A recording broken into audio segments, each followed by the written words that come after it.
Do you want to know how Trump plans to prevent Social Security from running out of money? I wanted to get the answer to this question and find out if his plan to save Social Security would actually work. There's a lot at stake here because if his plan doesn't work, Social Security benefits will be cut by 23% in just a few years. One strategy Trump is really focused on is increasing oil and gas production and using the extra money to help fund Social Security. It sounds like a simple plan, right? Well, here's what I discovered. In 2024, the government only made $16.4 billion from oil and gas drilling on public lands. That comes from three sources. Royalties from energy companies. They pay about 12.5% of what they make from drilling. Money from selling leases to drill on public lands. And third, bonuses from companies that bid to purchase a lease to use the lands. Okay, now here's the problem. Even though $16 billion sounds like a lot of money, it's nowhere near enough to fix Social Security. Most of this money already goes to running the government and supporting states and tribal communities. It can't easily be redirected to Social Security. Here's how that money currently gets split up. About $6.3 billion went to the U.S. Treasury's general fund to help run the government. Then, $4.2 billion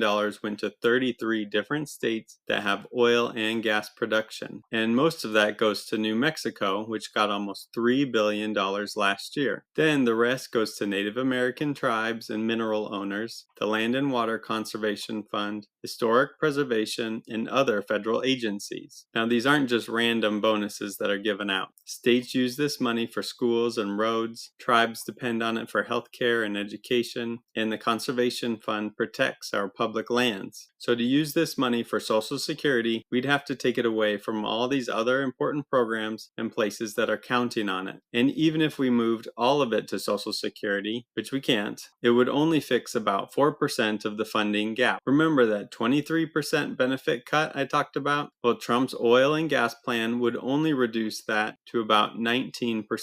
Let me put that in real dollars. If you get $1,000 a month in Social Security benefits, instead of facing a $230 cut, you'd only have to take a $190 cut. That's only saving about $40 of that big cut.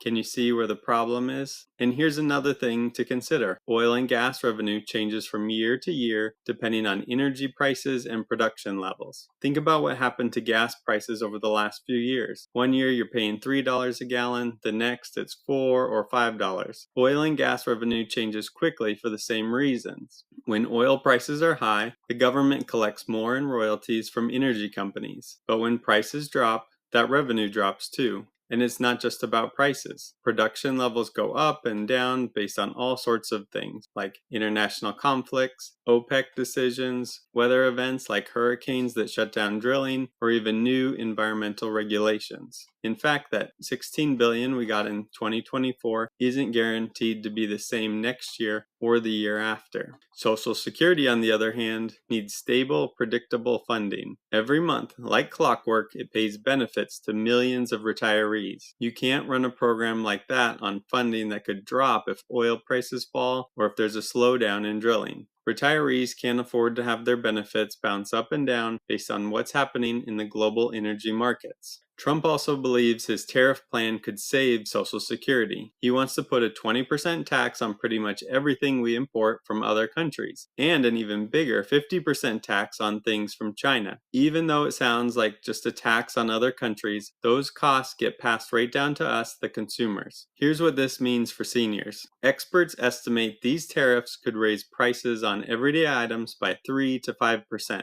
Think about the things you buy each month like groceries, medications, clothes, and gadgets. A lot of these are imported or made with imported materials. If everything costs 3 to 5% more, that's a real hit to your budget. But here's where it gets even more complicated for Social Security. When prices go up, Social Security has to increase benefits through cost of living adjustments to help seniors keep up with inflation. For example, in 2025, a 2.5% COLA adjustment added $50 to monthly benefits. But this is not just a one-time cost. That increase becomes permanent and gets built into every future payment. So if Trump's tariffs push prices higher, Social Security would need to pay out an even larger COLA. And remember that funding crisis we talked about? Bigger COLAs would drain the Social Security Trust Fund even faster. Now let's look at Trump's idea that creating more jobs will save Social Security through increased payroll taxes. The thinking goes, more jobs means more workers paying into Social Security, which means more money for benefits. It sounds good in theory, right? But here's what the numbers actually tell us. Even if we added 5 million new jobs to the economy, that's a huge 3% jump in the workforce. It would only bring in about $75 billion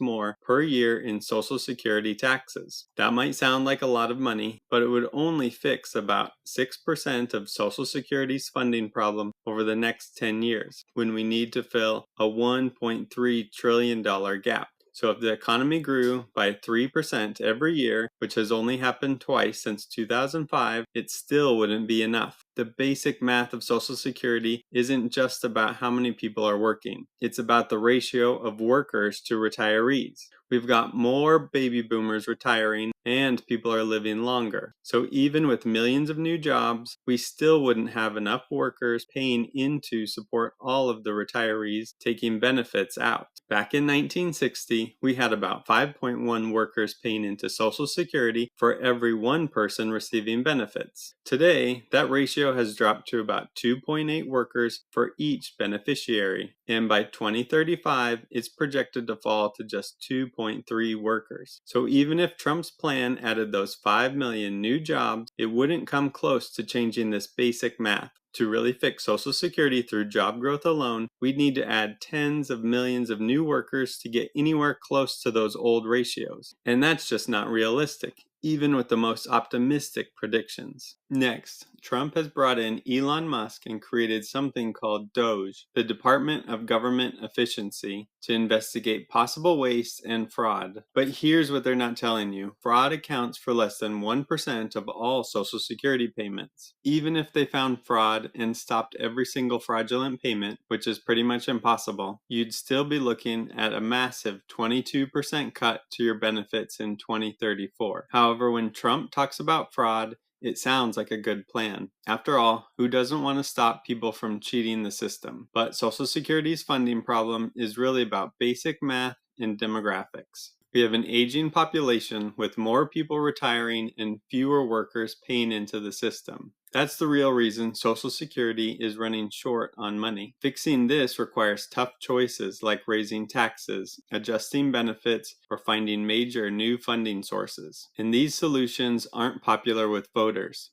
So instead, Trump likes to point to fraud because it gives him an enemy to fight without having to make those harder choices. But focusing on fraud won't change the fact that in 2033, Social Security won't have enough money to pay full benefits unless we fix the system. But what if there was a different way we could save Social Security that no one is talking about? Well, Congress created a new proposal that suggests giving everyone a $2,000 flat Social Security benefit no matter how much they paid into the system. If you want to find out how this would affect you, watch this video next.